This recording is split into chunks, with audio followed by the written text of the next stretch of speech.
ഈയിടെ ടിൻചേട്ടൻ്റെ ഒരു വൈറലായ കാര്യമായിരുന്നു മോനെ സിനിമയിലേക്ക് വിളിച്ചിട്ട് അങ്ങനെ വൈഫ് പറയേണ്ട ലഹരി ഉപയോഗത്തിൻ്റെ കാര്യം. അങ്ങനെ പറയുമ്പോൾ സിനിമയിൽ അത്രത്തോളം ലഹരി ഉപയോഗം കൂടുതലാണെന്ന് തോന്നുന്നു. വിവാദമാക്കാനുള്ള പരിപാടിയല്ലേ? ഇതായിട്ട് ഞാൻ കണക്ട് ചെയ്ത് ചോദിച്ചു. ഇതും ലഹരി അല്ലല്ല, ഞാൻ പറയുന്നത് അല്ലല്ല, അങ്ങനെയല്ല, എല്ലാ മേഖലയിലും ഉണ്ട് ഇത്. സിനിമയെക്കുറിച്ച് എനിക്കറിയാൻ പാടുന്നത് മാത്രം ഞാൻ ഷെയർ ചെയ്തത്. അപ്പോൾ എല്ലാവരും ഒന്നും അല്ല പറഞ്ഞത്, പക്ഷെ അത് തെറ്റായിട്ട് കുറേ വ്യാഖ്യാനിച്ചു. ഞാൻ പിന്നെ ക്ലാരിഫിക്കേഷന് പോയില്ല. 15-16 വയസ്സ് വരെ, ഒരു 22-23 വയസ്സ് വരെ മക്കൾ കൂടെ തന്നെ വളർത്തിയില്ലെങ്കിൽ ഇന്നത്തെ കാലഘട്ടത്തിൽ ഏതിൽ വിട്ടാലും, ഇപ്പോൾ IT മേഖലയിൽ വിട്ടാലും നമ്മൾ കൂടെ ഒരു സർവൈലൻസ് ഇല്ലെങ്കിൽ പണിയാണ്. സിനിമയിൽ മാത്രമല്ല, അപ്പോൾ എൻ്റെ അമ്മയുടെയും എൻ്റെ വൈഫിൻ്റെയൊക്കെ ടെൻഷനാണ് പറഞ്ഞത്. അവന് വിടണമെങ്കിൽ ഒറ്റക്ക് അങ്ങോട്ട് വിടണം, 16 വയസ്സുള്ളൊരു തന്നെ വിടണം അങ്ങോട്ട്. അപ്പോൾ എന്താവുമെന്ന് അറിയില്ല. അപ്പോൾ അവനൊരു പ്രായമായിട്ട് വിട്ടാൽ മതി എന്നുള്ള തീരുമാനമാണ്. അത് തെറ്റായിട്ട് വ്യാഖ്യാനിച്ച് വേറെ വ്യാഖ്യാനങ്ങളൊക്കെ വന്നു. അതിനിപ്പോൾ എൻ്റെ അടുത്ത് ചോദിച്ചുകൊണ്ട് പറയാണ്, എല്ലാ മേഖലയിലും ഉണ്ടല്ലോ. ഇപ്പോൾ ഫ്രൂട്ട്സ് നിന്ന് മേടിക്കുമ്പോൾ അതിനേക്കാൾ വിഷമാണ്. ഒന്നും വേണ്ട, അരളിപ്പൂവ് നിന്നാൽ ഇപ്പോൾ 3 പേര് മരിച്ചെന്ന്. അപ്പോൾ എവിടെ ചെന്ന് ഫ്രൂട്ട്സിലും മറ്റേ ഇതിലില്ലേ, മീനിലുണ്ട്. എല്ലാത്തിലും വിഷമാണ്.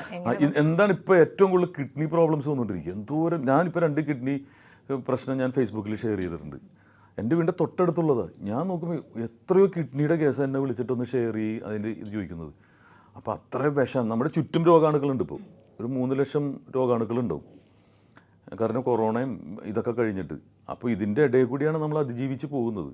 അപ്പോൾ എല്ലാ ദിവസവും വൈകിട്ട് പൊന്നി വീട്ടിൽ ചെന്നിട്ട് പ്രാർത്ഥിക്കേണ്ടത് എനിക്ക് അത് വേണം ഇത് വേണമെന്നല്ല, എനിക്ക് ജീവിതം തന്നതിന് നന്ദി എന്ന് പറയാം. അല്ല, അല്ലാണ്ട് അത് വേണം, എനിക്ക് സിനിമയിൽ ഇതാവാൻ പറ്റിയില്ല അല്ലെങ്കിൽ കാശ് കിട്ടിയില്ല എന്നല്ല. കാരണം അത്രയും പാലസ്തീനും അതൊക്കെ ഒന്ന് വെച്ച് നോക്കിയാൽ അറിയാം നമ്മൾ എന്തുമാത്രം സുരക്ഷിതരാണെന്ന്. നമ്മളല്ലാതായി തീരരുത്. നമ്മൾ ഇത്രയും നല്ലൊരു ശരീരം തന്നിട്ട് എന്തൊരു മെക്കാനിസം എന്ന് പറയും നമ്മുടെ ശരീരത്തിൽ. ഈ കിഡ്നി ചെയ്യുന്നത് എന്താണ്, ലിവർ ചെയ്യുന്നത് എന്താണെന്നൊക്കെ നമ്മൾ ഒരു രോഗിക്കൊരു പ്രശ്നം വന്നു കഴിഞ്ഞിട്ട് ഹോസ്പിറ്റലിൽ ചെന്ന് കഴിയുമ്പോൾ, ഇപ്പോൾ സുബി എന്ന് പറഞ്ഞ കുട്ടി ഹോസ്പിറ്റലിൽ കിടന്നപ്പോൾ എൻ്റെ അടുത്ത് അവർ ചോദിച്ചിട്ടുണ്ടായിരുന്നു പ്ലാസ്മ കൊടുക്കട്ടെ എന്ന് ചോദിച്ചു.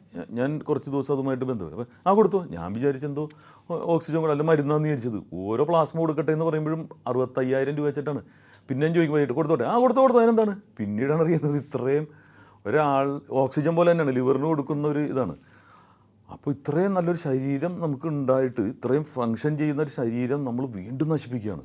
ദൈവം ഇത്രയും പ്ലാൻ ചെയ്തൊരു, ഇപ്പോൾ ബ്രെയിനാണെങ്കിലും ഇതാണെങ്കിലും ഒക്കെ, അത് നമ്മൾ ഈ ചിന്തകൾ നമ്മളെ അതിനെക്കുറിച്ചൊരു അവയർനെസ് ക്ലാസ് എല്ലാ ദിവസവും നമുക്ക് എവിടെയെങ്കിലുമൊക്കെ കിട്ടുകയാണെങ്കിൽ, സിനിമ തുടങ്ങുമ്പോൾ പറയും മറ്റേ ഗുഡ്ക പാൻ മറ്റേന്നൊക്കെ പറഞ്ഞിങ്ങനെ കാണിക്കുമ്പോൾ എംഫസീമ നിങ്ങളെ എന്താ ആരും ശ്രദ്ധിക്കുക പോലുമില്ല, അവിടെ ഒന്നും കൊടുത്തിട്ട് കാര്യമില്ല. അപ്പോൾ ഇത് കൃത്യമായിട്ട് നമ്മുടെ ബ്രെയിനിലേക്ക് എത്തിക്കഴിഞ്ഞാൽ നമ്മളിതൊന്നും ഉപയോഗിക്കില്ല, നമ്മൾ പേടിച്ചു പോകും. കാരണം ഇത്രയും നല്ലൊരു ശരീരം തന്നിട്ട് നമ്മളത് നശിപ്പിക്കുകയാണ്.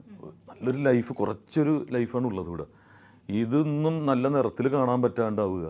മത്തിലെ എൻ്റെ ഈ കഥാപാത്രം എന്നാണ് കഥാപാത്രത്തിൻ്റെ പേര്, ലൈഫ് ഒന്ന്. പിന്നെന്ന് പറഞ്ഞിട്ടുണ്ടെങ്കിൽ കുട്ടികൾ, ഒരു അച്ഛനമ്മ കുട്ടി എന്ന് പറഞ്ഞാൽ അതാണ് ഏറ്റവും വലിയ ഭാഗ്യം. എൻ്റെ അടുത്ത് ഇപ്പോൾ എല്ലാവർക്കും ആ ഭാഗ്യം ഉണ്ടാവുമെന്ന് അറിയില്ല, എന്നാലും മമ്മൂക്ക എൻ്റെ അടുത്ത് പറഞ്ഞതല്ലോ, വീട്ടിൽ കാലെടുത്ത് വെച്ചിട്ടുണ്ടെങ്കിൽ നീ കുടുംബനാഥനായിരിക്കണമെന്ന്, അവിടെ സിനിമാടനാവരുതെന്ന്. അതെല്ലാവർക്കും കിട്ടില്ല. ഫാമിലി എന്ന് പറഞ്ഞത് ഇത്ര കാശ്. മെർലിൻ മൺറോ എന്ന് പറഞ്ഞത് ഭയങ്കര നടിയും ഭയങ്കര കാശ്. 36-ാമത്തെ വയസ്സിൽ സൂസൈഡ് ചെയ്യേണ്ടി വന്നു.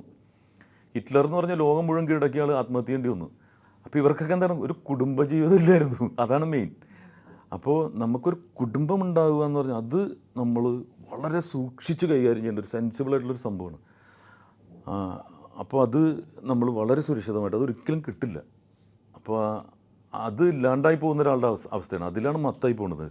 അപ്പോൾ ഒരു അച്ഛനും അമ്മയും കൂടി ഡിവോഴ്സ് ചെയ്യുമ്പോൾ അതിൽ അനുഭവിക്കുന്നത് മറ്റാരുമല്ല, കുഞ്ഞാണ്. അപ്പനപ്പൻ്റെ ജീവിതം കിട്ടിയ മോളുടെ, ഞാൻ എൻ്റെ ഒരു സ്ഥലത്ത് അറിയാവുന്നവരുണ്ട്. 2 മക്കൾ ഇവിടെ ഉണ്ട്, പക്ഷേ അവർ അപ്പനും അമ്മയും അമേരിക്കയിലാണ്. അപ്പനമ്മ എന്നാൽ 2ാമത് കെട്ടിയ അമ്മ. ആ കുട്ടികൾ എങ്ങനെയോ വളരുന്നു. അപ്പോൾ അവരുടെ ലൈഫിൽ നല്ലൊരു ലൈഫ് നഷ്ടപ്പെട്ടു പോകണം. അപ്പോൾ നമുക്ക് നഷ്ടപ്പെടുന്നതെന്ന് വെച്ചിട്ടുണ്ടെങ്കിൽ നമ്മുടെ കുഞ്ഞുങ്ങളുടെ ജീവിതമാണ്. ആ കുഞ്ഞുങ്ങൾക്ക് വേണ്ടിയെങ്കിലും ഒരുമിച്ച് ജീവിക്കാമെന്നാണ് എനിക്ക് പറയാനുള്ളത്. അപ്പോൾ അത് വളരെ സെൻസിബിളായിട്ട് മത്തിൽ പറയുന്നുണ്ട്. എന്തുകൊണ്ട് ഇയാളിങ്ങനെയായി പോകുന്ന, ഒരു പെൺകുട്ടിയാണെങ്കിൽ പ്രത്യേകിച്ച് ഒരമ്മയുടെ സുരക്ഷിതത ആവശ്യമാണ്. ഇതൊന്ന് ഈ കാലഘട്ടത്തിൽ ഇപ്പോൾ പറയേണ്ടതാണോ എന്നുള്ളത്, പക്ഷേ ഇതൊക്കെ തന്നെയാണ് ലോകത്തുള്ള നന്മകൾ എന്ന് പറയുന്നത്. അമ്മയോടൊപ്പം ഒരു പെൺകുഞ്ഞ് വളർന്നു വലുതാകുമ്പോൾ അവർക്ക് പറയാനുള്ള കാര്യങ്ങൾ അവർക്ക് പറയണ്ടേ, അവർക്ക് തുറന്ന് ഷെയർ ചെയ്യാൻ പറ്റണ്ടേ. എന്തൊക്കെ കാര്യങ്ങളുണ്ടാവും. അമ്മയില്ലാതെ ഉള്ളൊരു ലോൺലിനെസ് എന്ന് പറയുന്നുണ്ടെങ്കിൽ ഭയങ്കര സങ്കടമാണ്.